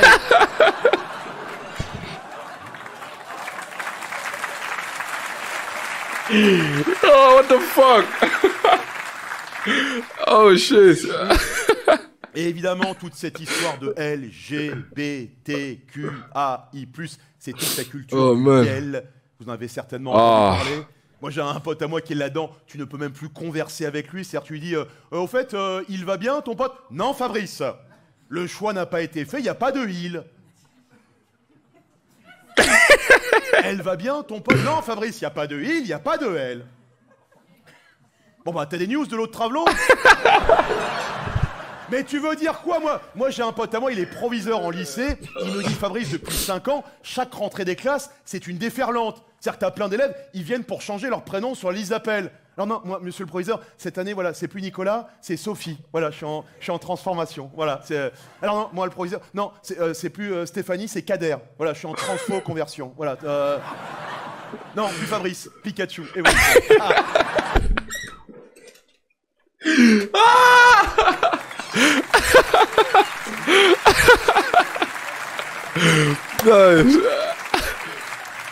Et on atteint le pompon. Du pompon. Ce gars est trop fort. Avec une vidéo qui circule sur la plateforme Brut. Vous vérifierez chez vous en rentrant ce soir. Hein? Jean, je t'enverrai un lien. Je vais prendre tout mon temps pour expliquer, mon Jean. Si tu te sens un moment largué, tu me dis je reprends à zéro juste pour toi. Ok, watch out. J'ai peur. Il va dire une dinguerie ou quoi? C'est quoi qui se passe? Je prends vraiment tout mon temps, mon Jean.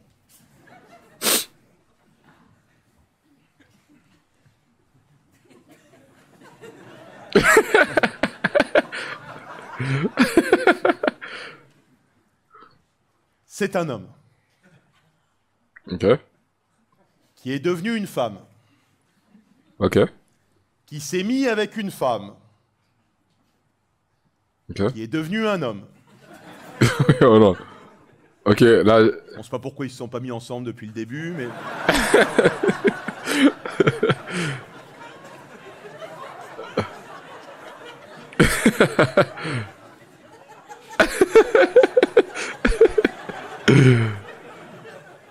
Attends, wait.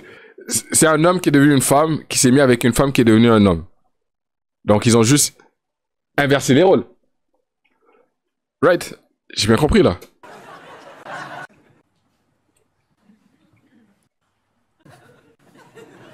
Attends. Suivons bien, les gars, concentrao. C'est un homme Ok.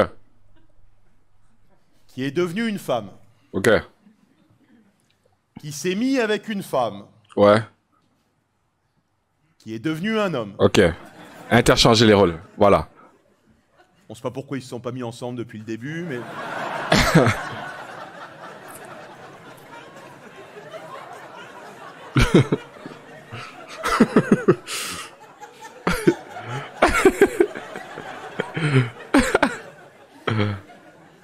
L'homme qui est devenu une femme Ok.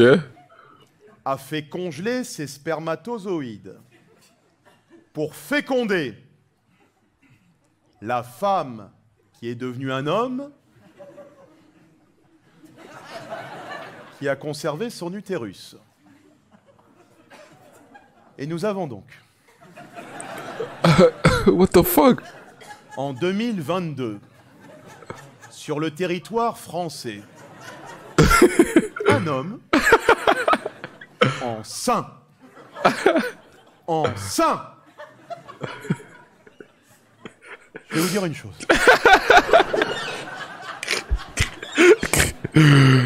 Moi, quand ils ont proposé le mariage pour les couples homosexuels, j'ai dit, si les gens sont plus heureux comme ça, roulez jeunesse. Quand ils ont proposé l'adoption par les couples homosexuels, j'ai dit, si les enfants sont heureux et épanouis, roulez jeunesse. Les ours, les dauphins.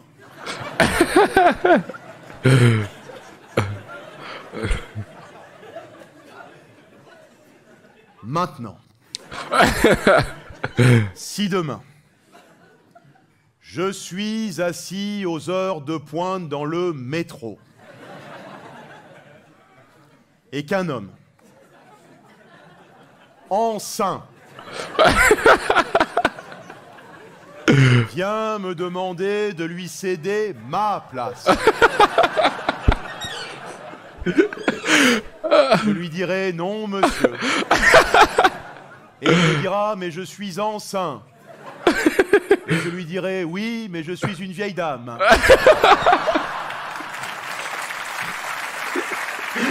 Oh, fuck! Yo, this is crazy. This is crazy. Et il me dira, mais est-ce que votre petit-fils à côté ne peut pas me céder sa place? Je lui dirai, c'est mon mari. Oh, bro. On est en train de péter un câble sur cette planète. Yo, bro. Il y a des hommes qui... veulent être Et franchement, c'est réel, c'est réel. Facts only, come on, man, Fabrice Eboué. enceints. Il y a des femmes aux États-Unis, elles veulent des enfants, mais elles n'ont pas le temps d'être enceintes.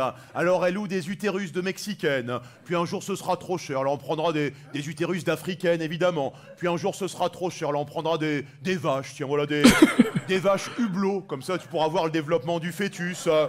Et pour les curés, ça fera des quartiers rouges.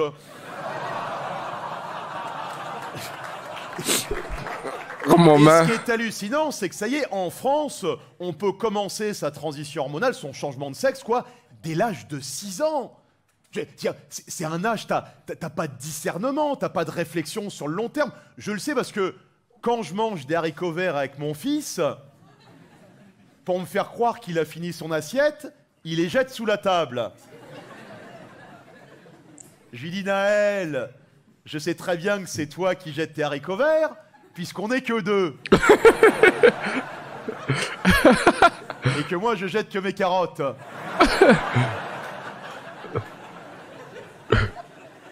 Et ce qui est hallucinant, c'est qu'en Suède, où ils font ces transitions précoces dès l'enfance depuis des années, ils font marche arrière parce qu'ils se sont aperçus que des gamins arrivés à l'âge adulte, il y en a qui regrettent. Ils vont chez le médecin. Bonjour, docteur. Voilà, je viens vous voir parce que je me suis trompé. C'est-à-dire, bah voilà, je veux plus être Brigitte, je veux redevenir Nicolas. Mais c'est pas possible, Brigitte, enfin Nicolas, là, c'est pas possible, c'est pas. Mais pourquoi?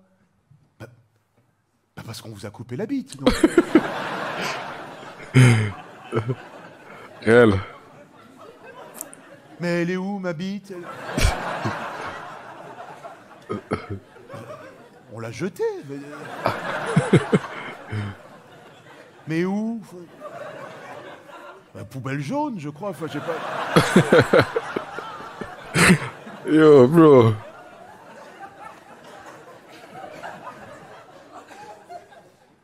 Et alors, je précise à tous les plus jeunes de la salle, je ne juge pas. Je dis juste que je suis un homme fatigué. Voilà, je comprends plus cette société où la moindre différence devient une revendication. Voilà, t'as vu que maintenant, chez les États-Unis, Talk! La moindre différence fait une revendication. Différence devient une revendication. T'as vu que maintenant, cuisine, les là. États-Unis, ils font la Fat Pride. Tiens, c'est la même chose que la Gay Pride, mais avec des gros. Ils défilent pareil. Bon, évidemment, ça dure un peu plus longtemps, mais... Oh, man. Et ils ont des pancartes les mêmes, hein. Grossophobie égale racisme. Mais c'est pas pareil. Je veux dire, c'est pas pareil d'être gros et d'être noir. Moi, je peux courir toute la journée, je deviendrai jamais blanc.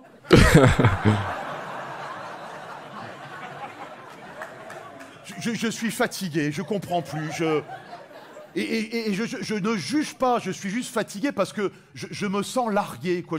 Je me sens plus proche d'un homme de 90 ans, en EHPAD, mort depuis 2 ans, que de toi, quoi. Voilà, j'ai fêté les 7 ans de mon fils là, il y a quelques semaines. Alors, on m'avait dit, surtout, la règle, c'est tu invites le nombre d'enfants qui correspond à l'âge de ton gamin. Pour toi, Jean, ça ne marche plus. Hein, voilà, là, vous êtes plus assez. Et alors, donc Oh, man. J'ai voulu faire mon malin, j'en ai invité 10. Oh, l'épuisement, oh, la vieillesse. Quoi, courir après des gamins de 7 ans, tout l'après. Ours Henri! Ours Henri! Eh ben, tu laisses du miel aux autres! J'avais dit aux parents, vous venez les chercher à 17h. Je te jure, à 16h30, je l'ai mis sur le palier, j'ai dit, vous attendez là. J'allais en buter un. J'ai été à 2 doigts de signer la pétition de libération du père Martin. Hein? Je peux plus, je suis fatigué, moi, de tout ça. J'ai été, il y a 3 semaines de ça, au parc Astérix avec mon fils. Au parc Astérix, ils ne te servent que des burgers et du coca. Au parc Astérix. Des burgers et du coca. Au parc Astérix. Non mais tu te marres, Antoine, mais s'il y a bien un endroit où tu dois faire preuve d'irréductibilité, où tu dois résister encore et toujours à l'envahisseur, c'est le parc Astérix. C'est ton moment, c'est ton endroit à toi. Je peux pas le faire à ta place, je suis déjà dilué, moi. C'est terminé. Toi, tu ricanes dans le fond, mais pas toi pour ton parc Astérix. Sinon, il y a un truc qui te guette, c'est le grand remplacement, mon pote. Regarde le noir, il est déjà au balcon. Il y en a au premier rang, il y a un Chinois juste là. Ça avance, mon pote. Et je te le dis, si demain, devant ton parc Astérix, tu mets une pancarte interdit aux noirs, on comprendra. Et nous, avec mon pote, on fera le parc Kirikou, interdit aux blancs et aux gens habillés. Voilà. Est-ce que tu sais, par exemple, qui est-ce qui fait Obélix dans le prochain Astérix? C'est Teddy Riner, mon pote. Teddy Riner. Qui est ce Teddy? Teddy. Riner. Un noir? Come on, man. Mais Obélix, il est pas noir.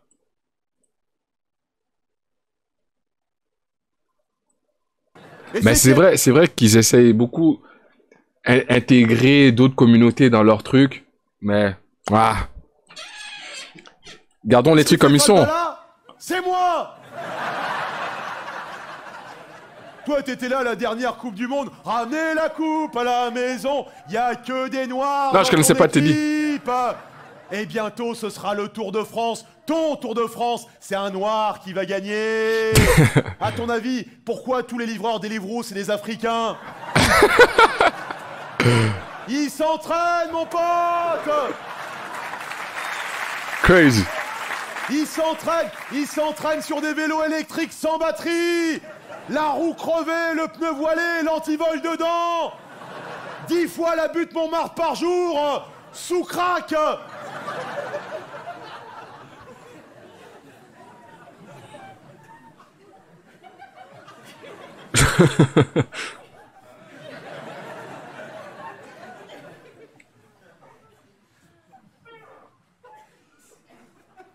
Voilà.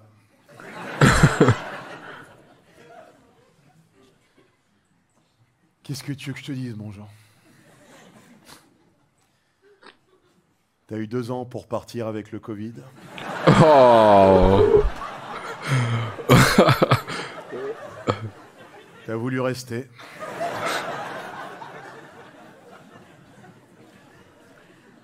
Tu vas pouvoir rentrer chez toi ce soir. Repenser au spectacle. Et te dire adieu hier. Ouh. Hey. Let's go, nous aussi on applaudit les gars. Quel show. Quel show. Alors, merci à Antoine pour Jean, merci du bruit pour la Picardie, du bruit pour du bruit. Quel show. Et surtout, merci encore une fois à vous d'être là ce soir. Je parlais des problèmes du théâtre en ce moment, et c'est vrai qu'on a maintenant la crise en Ukraine. Moi, c'est vrai que j'avais essayé d'alerter depuis un moment. Quand j'étais à l'Elysée, j'ai essayé de prévenir Macron. Il a été con, ça n'est pas passé. Et c'est vrai que moi, Poutine, ça fait un moment que j'ai des doutes, quoi. Un mec qui fait du cheval, torse nu en Sibérie. Bon, Macron, lui, au mieux, il fait du poney en doudoune à Deauville. Avec Brigitte qui le tient comme ça. Et Gabriel Attal qui est là, mais moi, je voulais le poney blanc. Et c'est vrai qu'on redécouvre avec cette guerre en Ukraine que finalement, via Poutine, c'est toujours l'homme de Cro-Magnon. C'est la loi du plus fort. Vous avez vu, au début du conflit, je crois que c'est le Bruno Le Maire, le ministre de l'économie, qui a mis sur Twitter « Nous allons tuer la Russie économiquement ». L'autre, il a juste répondu « Bah non, on va vous tuer tout court ». L'autre, il a fait « Ah non, je me suis trompé, alors... Et c'est ça, et le pauvre président ukrainien, vous avez vu, qu'est-ce que vous voulez qu'il fasse? Il est comique à la base, le mec, donc... C'est pas lui qui... Les gars, le président ukrainien, c'est pas lui qui passe avec Joe Biden, il se met peut-être de la poudre sous le nez, là, il est tout le temps dans des interviews ou des conférences de presse comme ça, là. Je pense, lui... Oh. Zelensky, si voilà. La France est envahie par la Russie. Tant que leader, là... Qu'est-ce qu'on fait, Fabrice?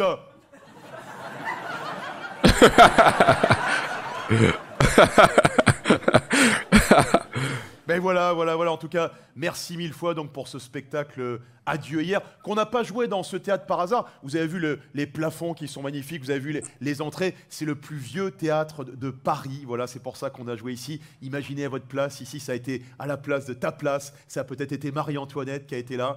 Là tu souris, là t'es contente, là, ça y est, elle est à Versailles, tout d'un coup elle est là, elle est là. Mais qu'est-ce qu'il fait ce nègre en bas? Elle est radieuse, ça y est, voilà, c'est Marie-Antoinette, et ben voilà, elle est là, voilà, on te souhaite le même futur. Et alors... Et donc, je vous dis, le plus vieux théâtre de Paris. Et c'est vrai qu'ici, vous vous rendez compte, on jouait des Mozart, des Offenbach, des Reggiani. Voilà, et maintenant, Fabrice Eboué. Voilà, le grand emplacement est vraiment en marche. Hein, et on a pris surtout ce théâtre pour une raison qui m'est chère, c'est la proximité. Vous voyez comme on peut tous converser simplement. Et je dis toujours, le plus important chez un comique, relation c'est humaine. Conserver la proximité avec son public. Ah. Hein, parce que évidemment, vous aimez des chanteurs, des acteurs, mais c'est différent. Il y a toujours plus de distance. Je ne sais pas si vous croisez par exemple Dujardin dans la rue, il y a le côté « Ah bonsoir Monsieur Dujardin, j'adore vos films. Voilà, je vous dérange pas plus que ça. Bonne soirée Monsieur Dujardin. » Alors que moi, les gens, quand ils me croisent, c'est plutôt « Ah, il est con, lui. Le curé, qu'encule le fœtus. »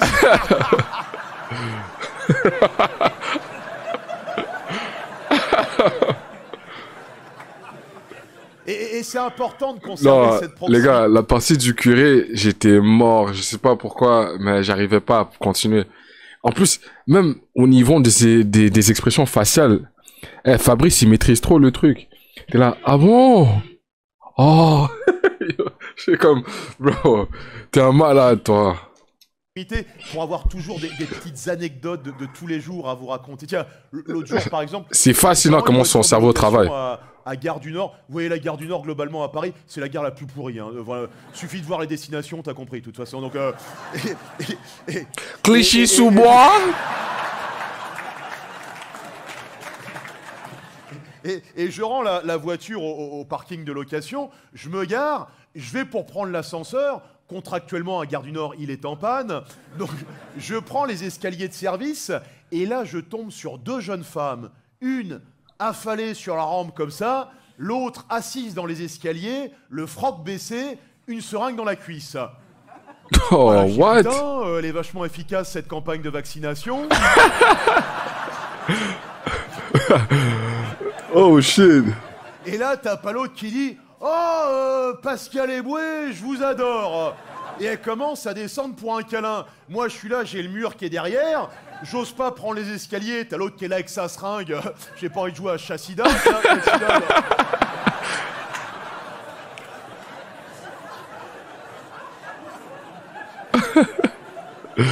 Mais vous voyez, conserver cette proximité pour pouvoir encore vous raconter des petites histoires. Parce qu'il y a un truc qui nous guette et qui est le pire ennemi dans notre métier, c'est l'embourgeoisement. Et évidemment, c'est super, par exemple, quand tu prends l'avion, de prendre la classe affaires, il y a de la place, il y a un mannequin à côté, mais il se passe rien. Alors que quand tu es assis derrière, entre un obèse et un enfant autiste, là, tu crées, là, tu es inspiré. Et évidemment, parfois, je m'inspire d'anecdotes sordides, mais j'y peux rien, ça me vient tout seul. Je vais vous dire un truc, vous allez dire que je suis un ignoble personnage, mais je l'ai pensé, je vous le dis. J'étais cet été à la plage en famille, et 2-3 mètres à côté de moi, je vois un pauvre monsieur, vous savez, à la place de ses intestins, ils lui ont mis une poche. Je crois que ça s'appelle une stomie en médecine. Il a sa poche, comme ça, sa grosse poche, et je le regardais. Je me disais, s'il m'arrivait la même chose... Le spectacle incroyable que j'écrirais. J'irais tous les jours dans le métro pour être victime d'un pickpocket. Non. L'argent n'a pas d'odeur. Yo.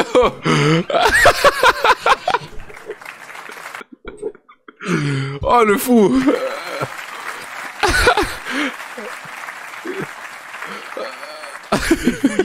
Se battre pour conserver le réel, parce que, et évidemment qu'on a des privilèges dans ce métier. Combien de fois j'ai pris l'avion à l'étranger sur Air France, et au décollage, on vient me voir, Monsieur Eboué, vous voulez assister au décollage avec le pilote dans le cockpit? Mais ils sont complètement inconscients, ces gens-là.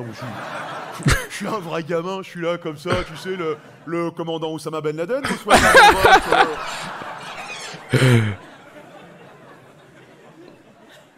Et c'est vrai que moi, sur ma dernière tournée, qui a duré presque 3 ans, j'avais commencé à m'embourgeoiser. Je voyageais même plus avec mes techniciens. J'avais pris un chauffeur avec Berline, un chauffeur blanc pour ma revanche sur l'histoire. Avance. Et c'est pour ça, pour revenir à la base. Retour aux sources. À la proximité. Yes. Toute la tournée de rodage de ce spectacle, je l'ai faite seule, en autostop. Vous m'avez peut-être aperçu sur le bord de la 86, la 6, la 13, la 4, sous la pluie, comme ça, en mode routard du crime. Personne ne me prenait, à part les vieux routiers aguerris qui étaient là. Allez, monte! Monte! Allez!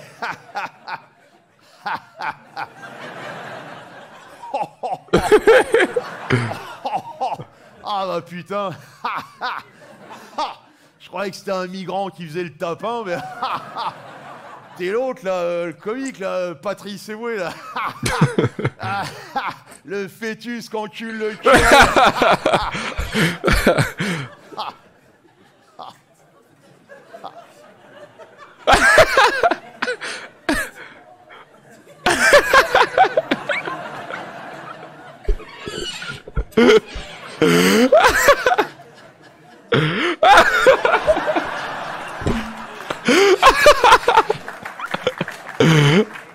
Oh merde.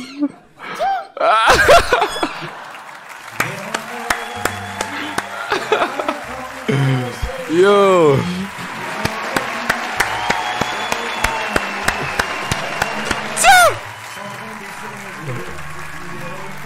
Incroyable. Non. Oui.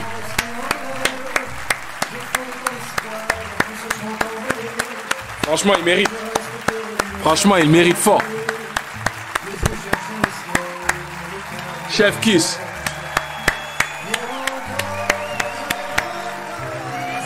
Incroyable. C'était incroyable. Incroyable. Quel spectacle. Quel spectacle, les gars. Mais un like. Direct. Direct. Je sais pas si Polaris Wild, c'est la chaîne par contre de Fabrice Eboué. Mais merci de cette rediffusion sur YouTube, hein.